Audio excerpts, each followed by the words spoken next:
esi anagama edo ase Jésus Christ du mainu andenga blebo euka euke o fluwain ngamoe eklelin isui e kula kanga sake entiebo sanke wo ye eba ye yakanga kleo e tubo kleo ma wa we samo tran minui oni mi ijo nangam ndenga futake esi mo okan klemi okuma ngla kan de sonu anu ma klosa meti okon blebo beti ende soin obobo timi mo we sankun bain mo le krale o trambe nubie mo o ebe gwegwe binga beti gwegwe mu binga mo ebe samiri ke bie so mo fali ke so fa mambe classique nyamia o ya bono sa okun nyamia ni o nu Jésus Christ du mainu mo iso o mande nga nyamuli ke Jésus du mainu yele ke nyamia de ye ka be fa kini anuma c'est que nyamia kuke eye ou flé sans ou flem sans ou flé soin o ti kingi pa afin yele ke yo ke nyamia boli klosran mo musume si satan fali sate yule ngulo tran klosran ya ngulenu klosran o kakili sate sate yefuem musume si satan ilie okon que Jésus bali mo Jésus moja ngwa wali Jésus moja so o atolier okon ma e akatike nyamie ilie sien ison tie ke kanga ndenga o Esaïe i ndetre abulunu ni nyonsu imakun o seke amutinge Sion fuemu amu grand clé Jérusalem mu amu tra nyamie iklo sun amu wula amu chen dile tralemu afin bebo be wulama clean bo beti fien be suguluma wakun amen ye ke kingen soin iso Jérusalem o kendele otike sanglo yile otike anonze otike jasin be abe granyami nyunu be kan nyami de be ken jasin Esaïe ti sobie on kan jasin on bo jasin iso jasin mo boli otima Israël bobo ilie otima Jérusalem bobo ilie sake oyon oti asonu on kan sonu inde oui asonu ye asonu fuemu binga be soli Jésus num bende okenle no ye andenga ngamo ya jansu e ko nyui ngam kundeke anangambo owukami na ma nkla kan inde song ngofa lwa miengule nu va kliamu yele nga ya amugula chendile tralemu ye kendile trale so yele meni na trale nga be ko to iwansu no iso kendile tralen orake ewibo ye oni ngwali be kande no kebizike esike asonu blenga mo Jésus wuli mo okengwa mo wawe sanwa tramanu asonu mbolibo okombe kulanga mo ebe la fili Jésus susoin Jésus moja mo wali yo tolibenio o ma ke efa wibo soin okon Pierre o va kan ndek pa kun va clé okon ke fa Pierre i flua kikli bo clelin inde tre nyon okon ekangan ima ngula okan ebo yakaki Jésus ilie ebo Jésus tolie ni mojain okan nde o sekejo ima nglansu sange amulien anti sran bo nyamie fali amu anti famille nyamie inyunu granfuemu anti nyamie i mvlenu sramu ye anti ilie mlomlo o fali amuke anyi ibo fleli amuke anjaso au sinui ambla lika ngo pajakpa nu i aye la antima nyamie sramu sange sien amu akati isramu la nyamie asima amu envoie sange sien wasi amu envoie ye nyamie isramu yelenga ye etiso kanzabo enan buyangu dan lile ma andengo we blebo ekangande soin mon kla trongle nu kejo woeti nyamie isranu sanga ezai kambe ndengo lemu ezai froali nui otike eo ye ngonu bie afin na fi Jesus so ta Jesus ni ngomanu ni ngongwanu ni nyangwanu afin ngonu bie afin la fi Jesus su bon fingle molele moju no soa mimien yele Jesus oma andengo weke kanga nyamie ndenga oklekejo elie ya kaki nyamie ilie nya sanga mulie anti srambo nyamie fali amu nyamie wa fami nyamie wa fawo nyamie fali ye okun ofa kwenyunu sekejo anti famie nyamie yi inu granfuemu enwe okon seke anti nyamie i mvlenu sramu ti nyamie mvlenu sranyo afin Jésus modan tolier ils sont tellement elu nyamie mvlenu Jésus modan ngato c'est Jésus modan nan toma c'est était au saté menui ni Jésus modan nan toma quand on yo nkwasonu manyafwe afwa blenu son non ça souvent c'est Jésus c'est satenté au nui moite saté onyolie meti tete anguna meti tete okon ndenge kambe kuzo meti tete etima Jésus lié etima Jésus mvle fwe Jésus mvle nous fwe mu be angunda otima tete ils sont un camp de ngoweno nangawe nanke ofana nanke benkan srandeo otike atinga vana ke nantisui ya wawe sambobo oncleo o mai grand sou e wiule kejo e akati nyamie lie ke nyamie wa faye etilie eti famille ingunu grand frère benyu eti nya eti famille nyamie ingunu grand frère mu enwi okon va ko ingunu se kejo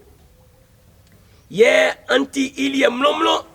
otia kande etilie ko ime etilie keke e akati Jésus lie e akati nyamie lie yo eselitie ma ngati kingi pano otikingi afin yo se esi manke eti Jésus lie baye wa transfo musu mesi satan ni etilie benga besia ke bakati nyamie lie beti baye musu satan ilie ils sont tie benyoli o croyez manpa ko be nwe fasi isakasale mais c'est que ye se na nyole ma ekpa ya motima Jésus lie tia nyamie lie nyole me croyez akpa ça que souvent que et à la fi Jésus sou mo ya senu mo ekpinsu ke yo imoja ohunzinye moja somo ohunzinye oye san okun wawe san motinyamie wawe san motinyamie o wa tran nu sa fon okun nyamie wawe san son ye oye ma enwike yo e akati Jésus ilio nyamie wawe san son yo oye ye enwike yo sine yakati nyamie lie mlomlo okun benga bakati nyamie lie mlomlo son nia sanglo yile menu optiklewa sanglo yile ima blue ni nglan nsu e akangeli ya okleke sanglo yile ima blue ni nglan oti kingi pake e kanga ngamo optiklewa le elio oseke yo makanga sa nglo yile indetre blue ni nglan ima nso oseke eklumbo wa jonti ma esiable ma ekma ma eyiaye afin boa gbanflin italoa iya tomvle falen waju ye iya tomvle son iya tomvle wa fefeun be ma wa kla len bloko nyanya bo otiyen ye len boklo son ye le sanga nyamie sram be yo botisum enwisonke ken e buga yangunda pasa ko e diaklojwe ye yo ngauti klewa wa fan ye le ke yo blevie nous moti emi Jésus mo delieti mo imo jan voili o aba e kon wa fai okun otike ye benga be wuli Jésus nous be kengwa okun enga mo ete o Jésus nous mo na umai kusuma e klaso e kati okun eko ni Jésus eko nwemulo ye isomo e kosoyin otike Jésus yoti boagban flenyon okun ye kusuma yo eti ya tonvleno asono fuemu bigabe so Jésus nu okun ke kosoyin otiklewa indetre mo kweson su ye ke kosoti aukunu jwe jwe tolemu oni kpanlemu ani yaye oui otike mo tikensa iso ken ke ken ko juin mo tikanda otike mo sra memba mo bembo bo beun okuni enko fo ofie sutralemu be kla yeso son ku mo fa kentralebie ye e kentralele yele meni yotiklewa wa fanke jo indetre mo kwensu bema okla link bloko nyanya botiyen yoti kentrale no bevleke len moti boklo oti bloko sa oti nyanya okonti yen iso leson yo ot click ibo cliquese bible nka osikejo len bloko nyanya soin yele sanga nyamie isram beyo botisun sanga mwe eboya kaki nyamie isram eyo botisun otie ele moti koti bloko sa oui ya okekese okeke blebo e onguanu lenso moti ke enyolie musanga mo eyo moti suin maye kmini enyuru eyo isa somo bo bwebo andenga ke blebo li aso Jésus nu c'est so Jésus nu wache c'est ande enti ndenga we ofiandenga we la fisike yo onyolie mu ngabeti sui oboti nyamie isran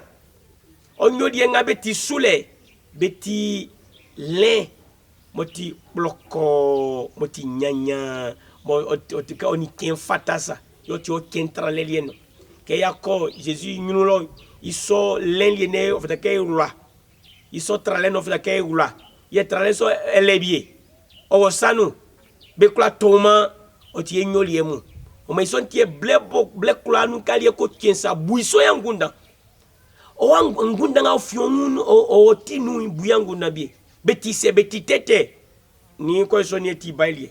se ngunda metikpa ni kanzu enyo ento olenlie len moti bloko so ni olie ni enyo etike enye gwaunsa otike anyambie sa ye ke ali ko chen mo fajulele no soin ma ela pensu ke yo motielie ya engamo ya so Jésus nu elie ya kati Jésus ilie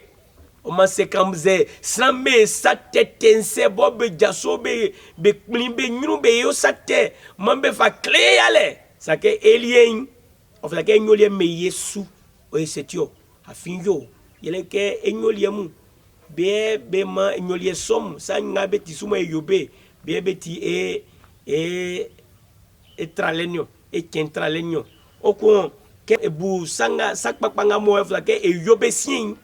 na satetenga yobe damu yakibele okon mienyu sakpakpamu ke bu sakpakpa so be angunda ngauti akoto Pierre okleli ke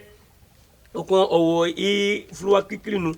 bo ekenge ima nyonsu okon ke efa ko ima bluni kun o se ke nsran kpamu anti aufwe ni ngnon fwe asiensu mai sisoi eti aufwe ni ngnon fwe mu asiensu kanze bon wa ebe wulimio ngon klonsu saka eti aufwe asiensu eti ngnon fwe bleboy alla fi Jesus ko finke mo li la fi Jesus wi akaki aufwe asiensu benga benan la via Jesus wi beti musu mesi satan lié ye osie asiensu likemo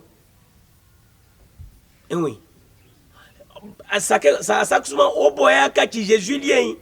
etima asiensu fwe kun eti au fue asiensu o kwenti nglo fue ye ke kange kwengru o seke oma nsre amu ke anwla amu convi boma amu ni blo ningem besui yase enwike ikikri no wole convi moti convi samoy ma srambe benyun blo like mesui nyama ewlo yase fumbwe okwe ewlo na ma ebieku ke awlo yase le ni wadwe ye awlo o convi le yase nye mawula nye yase wa ke pasa mawula yase yoli ofira ke yoli loli so yase bie ye ke kange kwenruin okun se ke an yo sango tikba benga betima Christ fuem benyunu na se besaki amutuma ke antisate yo fuemu be unsa banga an yo ben na chenga nyamiemba be memei ewi na ma ye pia fakele benga betima Christ fue flake ekusuma be ole bien me ole be ebo ya lonu bi kusuma be ole kai ekodi gwa kumbe olo emube bi kusuma kai eko klome sun e olo kai ko fuluto nu sa san kuma be olo tonu so e unke bang pa betima Christ fuem isontie ke a fuluto nu le asakusuma ke eko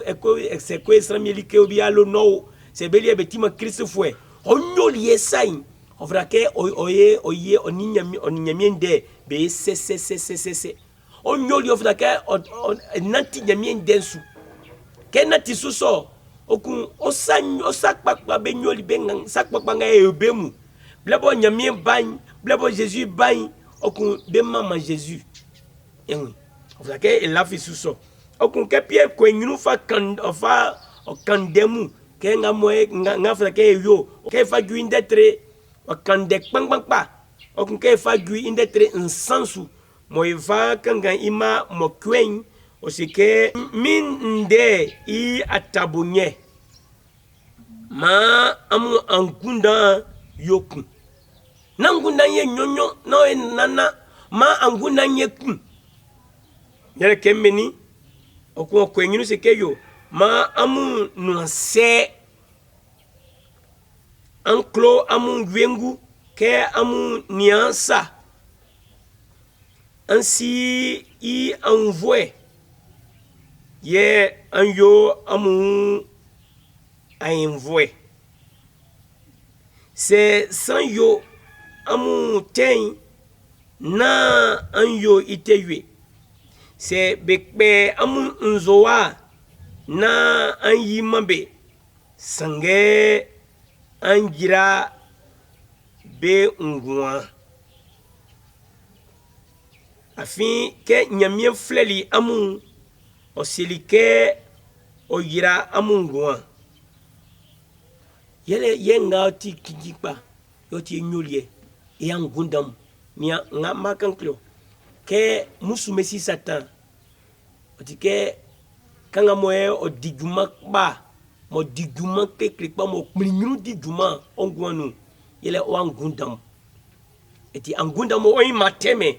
inu ye otike oti musu mesi satan ifiesa yoko diguma sa fufa si yo oese ofangunda tete mu fa kolo wangunda angunda ngamoti otia bam satele angunda klosron kule angunda konvia angunda